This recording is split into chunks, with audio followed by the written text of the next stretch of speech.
शुभ नाम हुआ आपका? डॉक्टर उर्मिला ठाकुर, प्रदेश अध्यक्ष है महिला प्रकोष्ठ राष्ट्रीय जनता दल। आज भारतीय नाई समाज जिला इकाई के द्वारा एक सम्मेलन किया जा रहा है। इस सम्मेलन के माध्यम से जनताओं को, आवाम को और सरकार को क्या कहना चाहते हैं? हम ये कहना चाहते हैं कि आज हमारा जो नाई समाज है, ये समाज में सबसे नीचे पायदान पे जो नीति आयोग का रिपोर्ट आया उसमें बिहार जो सबसे पीछे है, उसमें भी उस पायदान पे हमारे नाई कास्ट के लोग सबसे नीचे पायदान पे बैठे हुए हैं। समाज के मुख्य धारा में लाने के लिए सरकार कभी भी इस जाति की ओर ध्यान नहीं दिया जिस जाति में कर्पूरी ठाकुर जैसे, धर्मदास जैसे लोग, भिखारी ठाकुर जैसे लोग पैदा लिए। चंद्रगुप्त मौर्य के टाइम में आप अशोक सम्राट का नाम सुने होंगे, जो देश इंडिया ही नहीं विदेश तक भी बुद्धम शरणम गच्छामि का जिन्होंने नारा दिया, स्लोगन दिए। और आज उसी समाज का नाई समाज में सबसे पीछे पायदान पर होने का कारण ये भी है कि सरकार के तरफ से कभी कोई बिजनेसमैन को जो है लोन मिलता है, लेकिन हमारे समाज को आगे करने के लिए सैलून के नाम पे, सैलून के दुकान के नाम पे कभी भी सरकार सब्सिडी के द्वारा या लोन मुहैया करके इसको आगे बढ़ाने का कभी काम नहीं किया। आदरणीय राबड़ी देवी जी की जब सरकार हुई, आदरणीय लालू प्रसाद जी इसको SC ST में शामिल करने के लिए जो है भेजे थे केंद्र सरकार को, जब उनकी सरकार थी, लेकिन केंद्र ने कभी ध्यान नहीं दिया।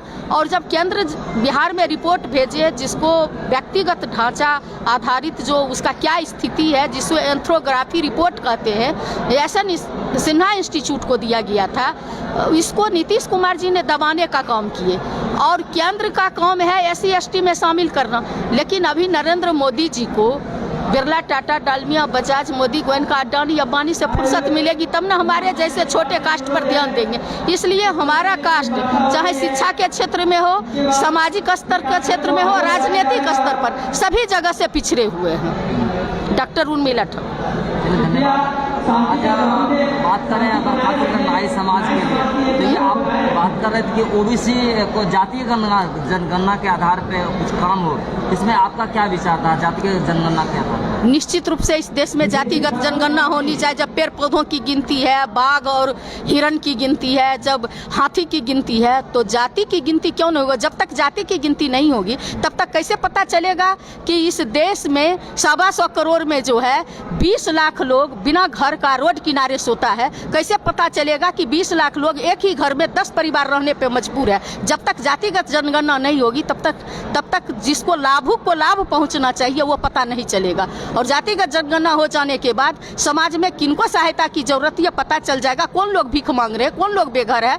ये पता चल जाएगा। और निश्चित रूप से अंग्रेज 1931 के बाद जातिगत जनगणना नहीं हुआ। अगर जातिगत जनगणना होती है तो निश्चित रूप से जो समाज के नीचे पायदान पर नाई जैसे लोग हैं, जो समाज का सबसे विश्वासी आदमी होता है, तेज धार गर्दन पर रखे रहते हैं फिर भी वो किसी का गला नहीं रहता है, तो ऐसे विश्वासी को आगे बढ़ने का मौका मिलेगा। इसलिए जातिगत जनगणना होना बहुत जरूरी है। एक और बात हम आपसे कहना चाहेंगे, खास करके जब बात करते हैं सांस्कृतिक कार्यक्रम का, बात करते हैं जाति का, बात करते हैं सम्मिलित समाज का और समाज के उत्थान का, तो इसमें खास करके विवाह की जो बात आती है वो और चुनाव की जो बात है, तो उसमें सभी लोग कहते हैं कि एक समान और एक जाति और एक तरीके से समाज को आगे बढ़ाने का चाहते हैं। इसमें जातिगत बात क्यों आ जाती है?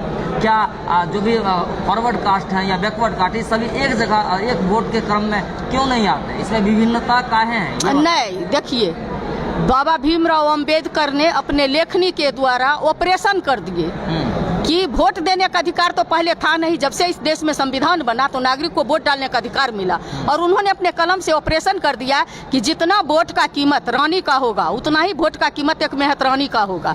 और अब जो है देश में माँ के गर्भ रानी के पेट से ही राजा पैदा नहीं लेगा, कि मेहतरानी के पेट से भी राजा पैदा लेगा। उसी क्रम में एक चाय बेचने वाला कहते हैं हम देश का प्रधानमंत्री हैं। तो ऐसी स्थिति में जाति जहाँ तक बात है, इसको कोई नहीं खत्म कर सकता है इस देश से।